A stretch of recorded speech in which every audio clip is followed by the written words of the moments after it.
सादर प्रणाम श्रोतागण। मैं प्रीति उपाध्याय आज आपके सामने लेकर प्रस्तुत हुई हूँ देवों के देव महादेव की प्रिय मास श्रावण मास की प्रचलित कथाएं एवं इस मास का महत्व। यद्यपि इसके साथ मैं आपको बताऊंगी श्रावण सोमवार का महत्व एवं प्रचलित कथाएं, जिस वजह से जिन लोगों में असक्षमता होती है इस मास का व्रत को करने में, वे लोग केवल इन श्रावण सोमवार तथा 16 सोमवार के व्रत को कर कर ही अमूल्य पुण्य को अर्जित कर लेते हैं। इसी तरह प्रदोष का व्रत महादेव के बहुत ही प्रिय है, इसलिए इस व्रत को कर कर भी हम महादेव को रिझाने का बहुत आसान प्रयत्न कर सकते हैं।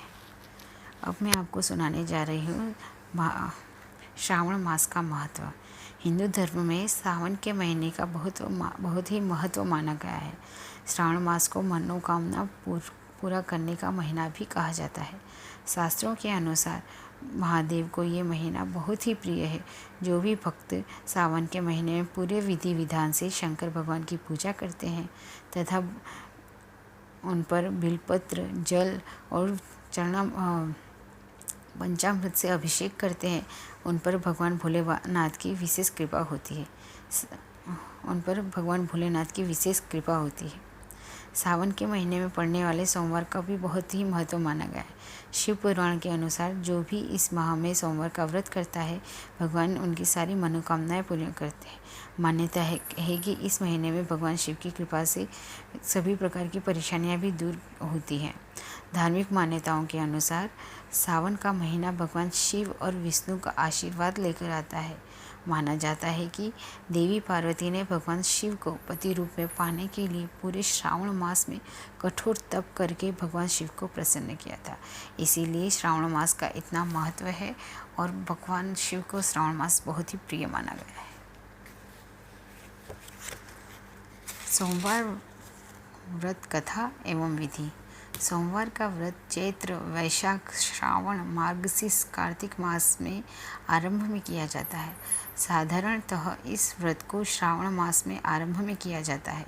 व्रत रखने वाले स्त्री पुरुष को चाहिए कि सोमवार को प्रातःकाल काले तिल का तेल लगाकर स्नान करें तथा विधि पूर्वक शिव जी का पूजन करें। षोडशोपचार से पूजन कर कम से कम एक माला भगवान शिव के पंचाक्षर मंत्र नमः शिवाय का जप करें। मंत्र से पहले ओम लगाने से यह मंत्र 6 अक्षरों वाला हो जाता है। इस मंत्र का जप समस्त कामनाओं को पूर्ण करने वाला है। व्रत 16 सोमवार तक किया जाता है, फिर उद्यापन किया जाता है। इस व्रत के प्रभाव से सभी प्रकार के सुखों की प्राप्ति होती है। पति की कामना से यदि इसे कन्या करे तो उसकी मनोकामना पूर्ण होती है। सोमवार का व्रत साधारणतः दिन के तीसरे पहर तक किया जाता है। व्रत में केवल एक ही समय भोजन करना चाहिए। सोमवार के व्रत 3 प्रकार के होते हैं: साधारण प्रति सोमवार, सौम्य प्रदोष और 16 सोमवार। पूजा विधि तीनों की एक जैसी ही होती है। शिव पूजन के पश्चात कथा सुननी चाहिए। सोमवार, प्रदोष व्रत तथा 16 सोमवार तीनों की कथाएं अलग अलग हैं, जो मैं आपको बताने जा रही हूँ। सोमवार व्रत कथा प्रारंभ करती हूँ। एक नगर में एक साहूकार रहता था। उसके घर में किसी चीज़ की कमी नहीं थी, परंतु वह पुत्र न होने के कारण बहुत दुखी था। पुत्र की कामना के लिए वह प्रत्येक सोमवार शिव जी का व्रत और पूजन किया करता था तथा सायंकाल मंदिर जाकर शिव जी के सामने दीपक जलाया करता था। उसके इस भक्तिभाव को देखकर एक समय माता पार्वती ने शिव जी से कहा, हे प्रभु, यह साहूकार आपका अनन्य भक्त है, बड़ी श्रद्धा से आपका व्रत और पूजन करता है। आपको इसकी मनोकामना पूर्ण करनी चाहिए। यदि आप ऐसा नहीं करेंगे तो मनुष्य आपका पूजन तथा व्रत क्यों करेंगे?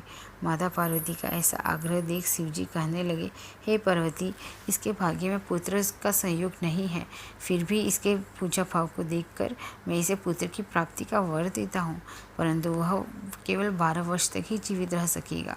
माता पार्वती और भगवान शिव का यह वार्तालाप साहूकार सुन लेता है। इससे उसको न तो प्रसन्नता होती है और न ही दुख होता है। वह पूर्व की तरह ही शिव जी का व्रत और पूजन निरंतर करता रहता है। कुछ समय बाद साहूकार के घर अति सुंदर पुत्र पैदा होता है।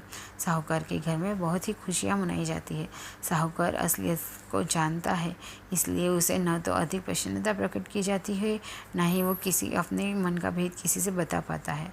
जब वह बालक 11 वर्ष का हो जाता है तो उसकी माता ने साहूकार से उसके विवाह करने के लिए कहा। साहूकार इसके लिए राजी नहीं हुआ। उसने बालक के मामा को बुलाकर उसे बहुत सा धन देकर कहा, तुम बालक को पढ़ने के लिए काशी ले जाओ और रास्ते में यज्ञ आदि शुभ कर्म करते हुए जाना।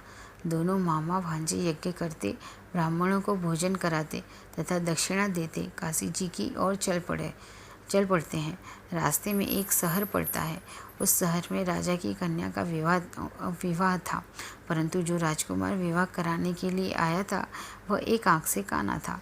उसके पिता को इस बात की बड़ी चिंता थी कि कहीं राजकुमार को देख राजकुमारी तथा उसके माता पिता विवाह में किसी प्रकार की अड़चन पैदा न कर दें। जब उसने सेठ के अति सुंदर लड़के को देखा तो मन में विचार किया कि क्यों न द्वाराचार के समय इस लड़के से वर का काम चलाया जाए। ऐसा मन में विचार कर राजकुमार के पिता ने उस लड़के और उसके मामा से बात की। वे राजी हो गए। फिर उस साहूकार के लड़के को वर के कपड़े पहनाकर तथा घोड़ी पर बैठाकर कन्या के द्वार पर ले गए। सभी कार्य बिना किसी विघ्न के पूर्ण हो गए। राजकुमार के पिता ने सोचा कि यदि विवाह कार्य भी इसी लड़के से करा लिया जाए तो क्या बुराई है। ऐसा विचार कर लड़के और उसके मामा से कहा, यदि आप फेरों तथा कन्यादान के काम को भी करा दें तो मैं इसके बदले आपको बहुत सारा धन दूंगा। दोनों ने इस सहर्ष स्वीकार कर लिया। विवाह कार्य अच्छी तरह से संपन्न हो गया। सेठ का पुत्र जिस समय जाने लगा तो उसने राजकुमारी की चुंदड़ी के पल्ले पर लिख दिया, तेरा विवाह मेरे साथ हुआ, परंतु जिस राजकुमार के साथ तुमको भेजेंगे वह एक आंख से काना है। मैं काशी जी पढ़ने जा रहा हूँ। सेठ के लड़के के जाने के पश्चात राजकुमारी ने जब अपनी चुंदड़ी पर ऐसा लिखा हुआ देखा तो उसने अपने पिता को सारी बात बताई और बात जानने के बाद उन्होंने काने राजकुमार के साथ अपनी पुत्री को भेजने से मना कर दिया। राजकुमारी के माता पिता ने अपनी कन्या को विदा नहीं किया और बारात वापस चली गई। उधर सेठ का लड़का और उसका मामा काशी पहुंच गए। वहां जाकर उन्होंने यज्ञ करना और लड़के ने पढ़ना शुरू कर दिया। जब लड़के की आयु 12 साल की हो गई उस दिन उन्होंने यज्ञ रचा रखा था। लड़के की तबीयत खराब हुई, वह अंदर जाकर लेटा और उसके प्राण निकल गए। जब उसके मामा ने आकर देखा कि उसका भांजा मृत पड़ा है तो उसको बड़ा दुख हुआ। उसने सोचा कि अगर मैं अभी रोना पीटना मचा दूंगा तो यह यज्ञ का कार्य अधूरा रह जाएगा। अतः उसने जल्दी से यज्ञ का कार्य समाप्त करवाकर ब्राह्मणों के जाने के बाद रोना पीटना शुरू किया। संयोगवश उसी समय शिव पार्वती उधर से जा रहे थे। रोने और विलाप करने की आवाज़ सुनकर वे वहां पहुंच गए। उन्होंने पाया कि वहाँ एक लड़का मृत पड़ा था। माता पार्वती कहने लगी, महाराज यह तो उसी सेठ का लड़का है जो आपके वरदान से उत्पन्न हुआ था। शिव जी ने कहा, हे पार्वती, इसकी आयु इतनी ही थी। तब पार्वती जी ने कहा, प्रभु इस बालक को और आयु दे दीजिए, इसके माता पिता तड़प तड़प कर मर जाएंगे।